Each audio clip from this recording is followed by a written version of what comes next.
کہ جو یہاں روشن ہوتا ہے اور حقیقت میں ہمارا تعلق اس مرکزی اور مین چراغ سے کرتا ہے۔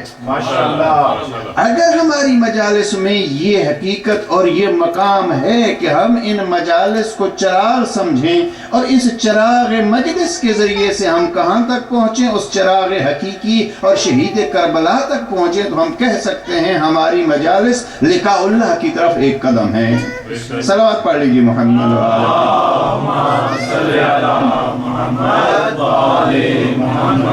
اب ان مجالس کو، اور یہ مجالس ابھی دیکھیے، اب اگر ان مجالس میں روشنی نہیں ہو تو اعتراض کیا جاتا ہے پیچھے سے کہیں ان کا تعلق ٹوٹ گیا ہے۔ اب یہیں اگر ہمارے اس کمرے کا بلب جو ہے وہ آف ہو جائے، آپ اس بلب کو فوری طور پر کچھ نہیں کہیں گے، آپ جائیں گے مین سوئچ میں کیا کوئی پرابلم تو نہیں آیا ہے؟ اور جو جدید میٹرز یہاں کے لوگوں نے بنائے ہیں، اگر یہاں کچھ گڑبڑ ہے تو وہاں سے سوئچ جو ہے وہ آف ہو جاتا ہے، فوراً جا کے اس کی تصحیح کریں گے۔ عزیزاً یہی فرمان ہے جناب سید الشہداء کے فرزند جناب امام جعفر صادق علیہ السلام کا،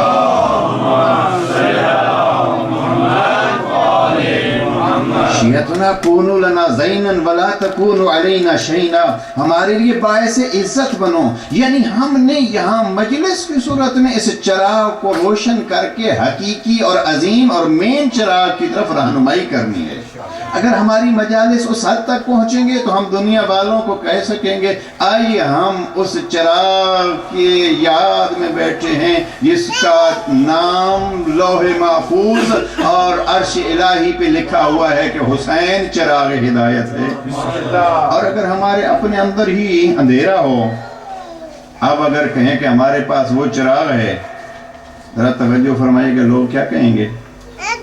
ہم خود اندھیرے میں بیٹھے ہوں اور کہیں ہمارے پاس چراغ ہدایت ہے، ہم وارث حسین ہیں، لوگ ہمیں کہیں گے یہ دیوانے ہیں، اس لیے کہ اندھیرے میں بیٹھ کے نہیں۔ عزیزان ضروری یہ ہے کہ ہماری مجالس میں وہ روشنی ہو جس روشنی ہمارا موضوع جو ہے، جس روشنی کے ذریعے سے ہمیں راہ اللہ، سلوک اللہ، لقاء اللہ کے مراحل طے کرتے ہوئے ہم دیکھ سکیں۔ اس لیے کہ اللہ کی ذات نے ان کو لقاء اللہ کے لیے چراغ بنایا ہے۔ رات حدیث آپ نے سن لی، اب اس سے بڑھ کے کہوں یہ سارا گھرانہ چراغ ہے، اپنے اپنے زمانے میں چراغ ہے۔ اور رب کریم نے اپنی لقاء کے لیے، اپنی ملاقات کے لیے پیغمبر کو جب بھیجا تو اعلان کیا یا ایھا النبی انا ارسلناک شاہدا ومبشرا ونذیرا وداعیا الی اللہ باذنہ وسراجا منیرا۔ یہاں لفظ سراج منیر قرآن مجید میں پیغمبر اکرم کے لیے استعمال ہوا ہے۔ اے نبی، ہم نے آپ کو ارسال کیا ہے، بھیجا ہے، کس لیے؟ شاہدن، گواہ بنا کے، مبشرن، بشارت دینے والا بنا کے، نذیرن، اور ڈرانے والا بنا کے، داعین الی اللہ باذنہ، ہم نے آپ کو اللہ کے اذن سے اللہ کی طرف بلانے والا بنا کے بھیجا ہے، وسراجا منیرا، اور ہم نے آپ کو چمکتا ہوا سراج بنا کے بھیجا ہے۔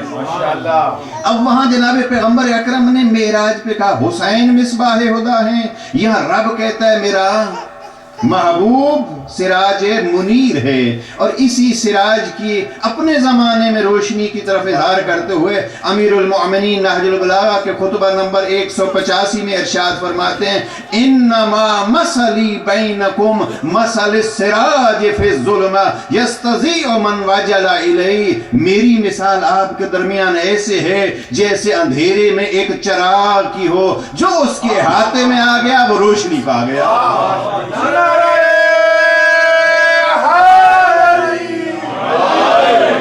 لہذا یہ سارا گھرانہ وہ روشن گھرانہ ہے۔ پیغمبر اکرم کو رب نے کہا سراجن منیرا، حسین ابن علی کو پیغمبر نے بیان کیا مصباح الہدا، جناب امیر علیہ السلام خود اعلان کر رہے ہیں میری مثال آپ میں ایسے ہے جیسے ایک سراج اور ایک چراغ کی ہوتی ہے۔ لہذا یہ سارا گھرانہ اسی کوشش میں ہے کہ اللہ کے ان بندوں کو جو گمراہی و تاریکی میں ہے، وقت نہیں ہے کہ میں یہاں رکوں، خطبہ نمبر 185 پہ جناب امیر فرماتے ہیں میری مثال اس چراغ کی ہے فی الظلم، جو ظلمت میں ہو اور جو اس کے احاطے میں، جو اس کے دائرے میں، جو اس میں داخل ہو گیا تو وہ منور ہو گیا، یستضیء بنورہ، اس کے نور سے منور ہو جائے گا۔ لہٰذا اگر ہم دیکھتے ہیں کہ آیا ہماری زندگی منور ہے یا منور نہیں، اگر منور ہے تو ہم چراغ علوی کے احاطے میں ہیں، اور اگر نہیں ہے منور ہماری زندگی تو پھر قدم اٹھانا چاہیے تاکہ قرب علی حاصل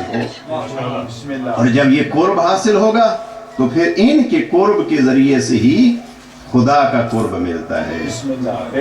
البتہ یہ بات ذہن میں رکھیے، ان کے قرب کے ذریعے سے خدا کا قرب ملتا ہے، ذریعہ یہ ہوتے ہیں، وسیلہ یہ ہوتے ہیں، لیکن کیا کروں، جب کسی کو ان کا قرب ملتا ہے اور ان کے قرب کے ذریعے سے خدا کا قرب ملتا ہے تو پھر ان کی جنت بس خدا، ان کی نگاہ فقط خدا پر ہوتی ہے، جنت درمیان سے نکل جاتی ہے، ان کی نگاہ پھر خدا پر ہوتی ہے۔ وہ جو جناب موسیٰ کے ذریعے سے خدا سے ملے تھے اور ایک سجدے کے ذریعے سے خدا سے ملے تھے، انہوں نے کہا آمنا برب العالمین، رب موسیٰ و ہارون، ہم ایمان لے آئے عالمین کے رب پر، ہم ایمان لے آئے موسیٰ اور ہارون کے رب پر۔ ادھر سزاؤں کا اعلان ہوا کہ ہم آپ کے ہاتھ پاؤں کاٹیں گے، سولی پہ لٹکائیں گے، تو اب انہوں نے اعلان کیا انا الی ربنا منقلبون، اب ہم اپنے رب کی طرف پلٹ کے جائیں گے۔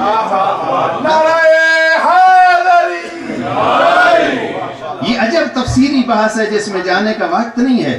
جب سجدہ دے رہے تھے تو کہہ رہے تھے آمنا برب العالمین، ہم عالمین کے رب کی سجدہ کرتے ہیں، ہم عالمین کے رب پر ایمان لائے ہیں، ہم موسیٰ اور ہارون کے رب پر ایمان لائے ہیں۔ لیکن جب سزاؤں کی بات آئی تو کہا انا الی ربنا منقلبون، ہم اپنے رب کی طرف پلٹ کے جائیں گے۔ اب یہاں جنت کی بات نہیں ہے، وہ جو جادوگر اور مقابلہ کرنے کے لیے آئے تھے انہوں نے اب جنت کا ذکر نہیں کیا کہ ہم جنت میں جائیں گے، نہیں کہا ہم اپنے رب کی طرف جائیں گے۔ جو آل محمد کے ذریعے سے بھی رب کو پہچانتے ہیں وہ پھر جنت کو چھوڑ کے اس رب کو دیکھتے ہیں۔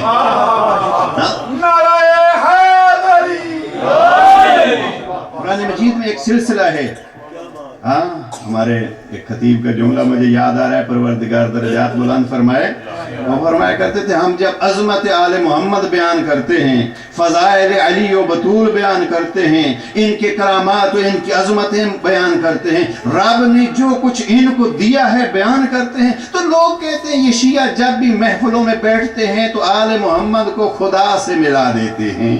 مرحوم فرمایا کرتے تھے ان کو نہ خدا پتہ ہے نہ آل ابا پتہ ہے، ہم کون ہوتے ہیں؟ میرے موضوع کو سامنے رکھیے، لکھا اللہ، اللہ سے ملاقات۔ مرحوم فرمایا کرتے تھے ہم کون ہوتے ہیں جو آل محمد کو خدا سے ملا دیں؟ آل محمد کا کریم و سخی گھرانہ ہے جو ہم جیسے گناہگاروں کا ہاتھ تھام کے ہمیں خدا سے ملا دیتا ہے۔ اب سید الشہداء یہی تو کہہ رہے ہیں، جس نے خدا سے ملنا ہے فَلْيَرْحَلْ مَعَنَا إِنِّي رَاحِلٌ مُصْبِحًا انشاءاللہ، جسے خدا سے ملنا ہے وہ میرا ہم سفر ہو جائے۔ صلوات پڑھ لیجیے محمد۔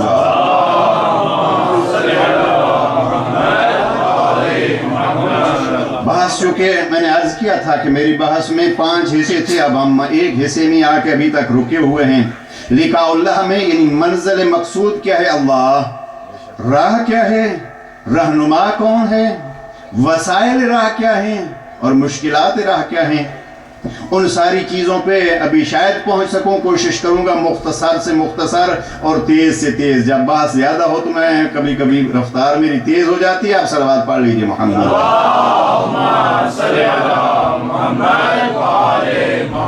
اب وسائل ملاقات خدا میں سے ایک وسیلہ، یہ بحث ذہن میں رکھیے، پھر کبھی وقت ہوا تو کہ جب ان کے ذریعے سے خدا کو پا لیتے ہیں تو پھر خدا کو پا لیتے ہیں۔ پھر اعلان ہوتا ہے جب جناب آسیہ کو اعلان ہوا کہ اس کو قتل کرنا ہے اور اتنی سختی سے قتل کرنا ہے، یہاں جادوگروں کے حوالے سے دیکھیے اِنَّا إِلَىٰ رَبِّنَا مُنْقَلِبُونَ، ہم رب کی طرف پلٹ جائیں گے۔ اور جب بات آئی جناب آسیہ کی کہ اس کو مار دو، اس کو اتنی سزائیں دو، تو وہاں کہتی ہیں پروردگار رب اجعل لی عندک بیتن، پروردگار میرے لیے اپنے قریب گھر بنا۔ اور پھر کہا فی الجنہ، یعنی جنت کی بات میں آئی ہے۔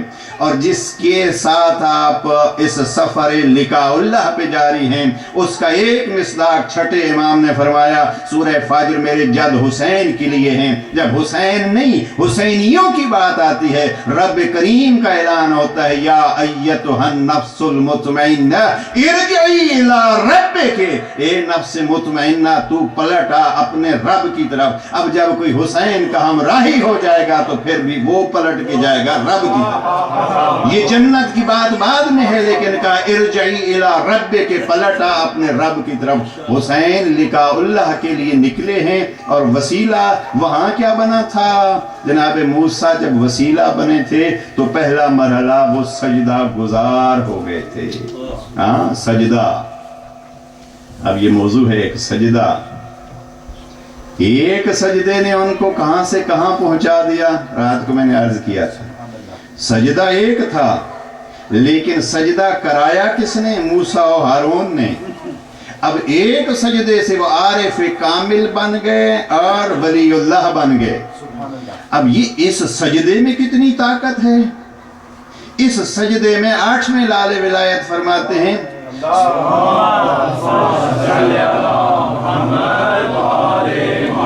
ایک دفعہ پھر صلوات پڑھ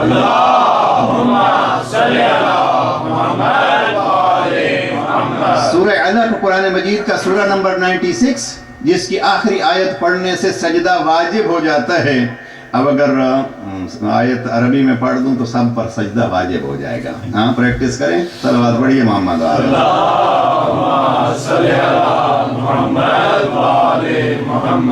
قرآن مجید میں 4 جگہیں ایسی ہیں جہاں وہ آیت آپ پڑھیں گے تو سجدہ واجب ہوتا ہے۔ اس لیے ہمارے ہاں ان سوروں کو نماز میں پڑھنے کی اجازت نہیں ہے، اس لیے کہ پھر ایک سجدہ اضافی کرنا پڑے گا۔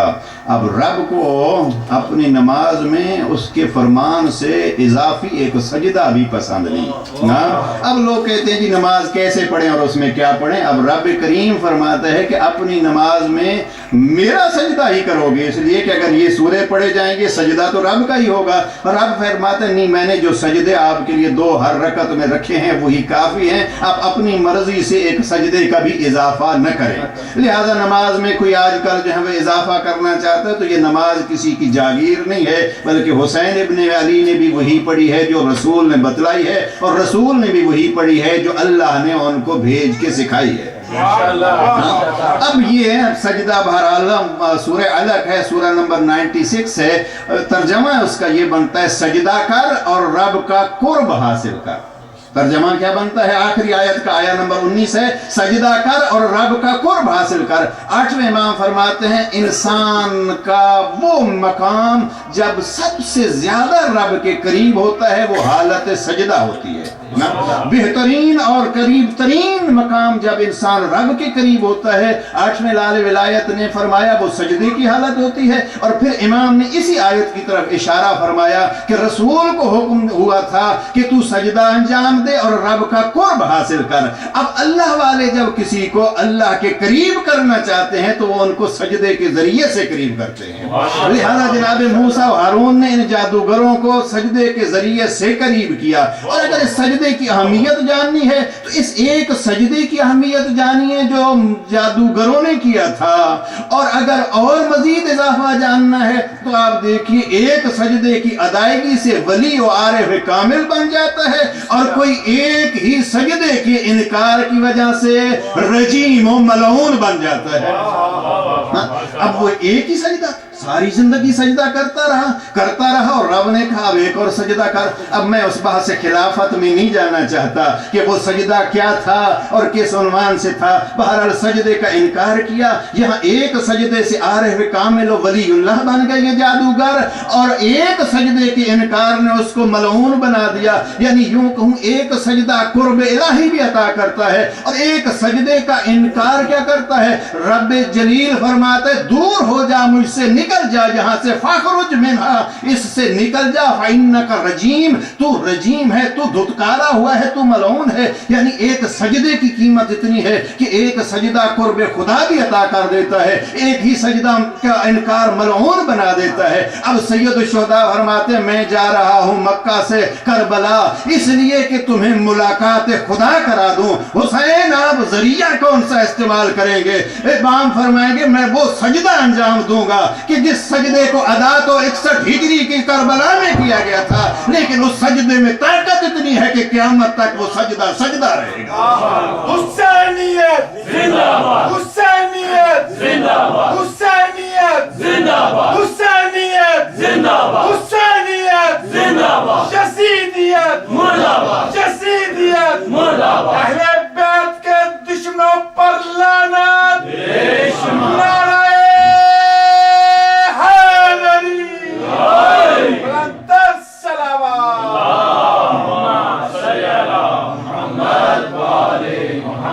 اب قرآن مجید میں کوئی 64 جگہ پہ لفظ سجدہ استعمال ہوا ہے، اور اگر انسان اس سجدے کو سمجھنا چاہے تو ان بحثوں کو دیکھ لے کہ سجدے کے ذریعے سے رب ملتا ہے۔ لیکن عزیزان سجدہ کربلا کی ایک خصوصیت ہے کہ سجدہ کب شروع ہوتا ہے؟ جب انسان سر خاک پر رکھے اور پیشانی جھکا دے سجدہ شروع ہوتا ہے، اور جب وہ پیشانی اٹھاتا ہے تو سجدہ ختم ہو جاتا ہے۔ لیکن حسین وہ سجدہ گزار ہے کہ جس نے سر رکھا خود تھا، اور چونکہ سجدے میں سے سر اٹھایا خود نہیں تھا، لہذا یوں تصور کی نگاہ سے کہہ سکتا ہوں کہ حسین کا سجدہ 10 محرم سے جاری تھا اور آج تک جاری ہے، اس لیے کہ حسین نے سر اٹھایا نہیں، بلکہ نیزہ پہ بھی ذکر سجدہ انجام دے کے کہا حسین وہ سجدہ گزار ہے کہ قیامت تک دعوت دے رہا ہے آؤ حسین کے ساتھ رب کے سجدہ گزار ہو کے رب سے ملاقات کرو۔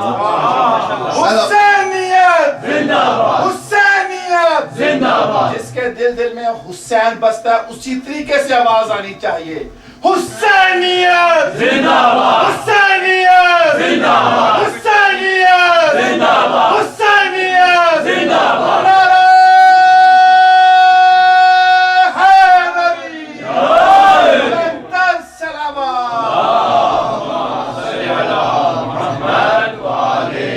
مولانا کی درازی عمر کے لیے بلند تر صلوات،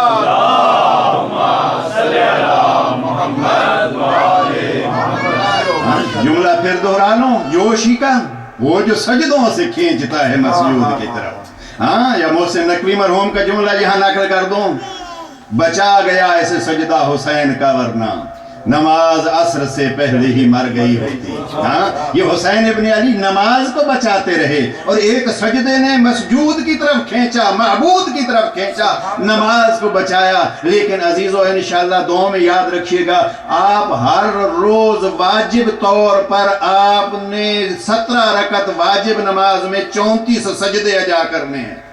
لیکن کیا کہوں فقہ جعفری کا مسئلہ فقہیہ بتلاتا جاؤں، ہر چیز پہ آپ سجدہ نہیں کر سکتے، کھانے والی چیز پہننے والی چیز پہ سجدہ نہیں ہو سکتا، آگ سے پکائی جانے والی چیز پر سجدہ نہیں ہو سکتا، سونے پر لوہے پر چاندی پر سجدہ نہیں ہو سکتا، ہیرے پر جواہر پر سجدہ نہیں ہو سکتا، مٹی پر سجدہ ہوتا ہے۔ لیکن مٹی میں سے بھی کہا گیا ہے فقہ جعفریہ کے علماء نے کہ کربلا کی مٹی ہوگی تو اس پر افضل ترین ہے سجدہ۔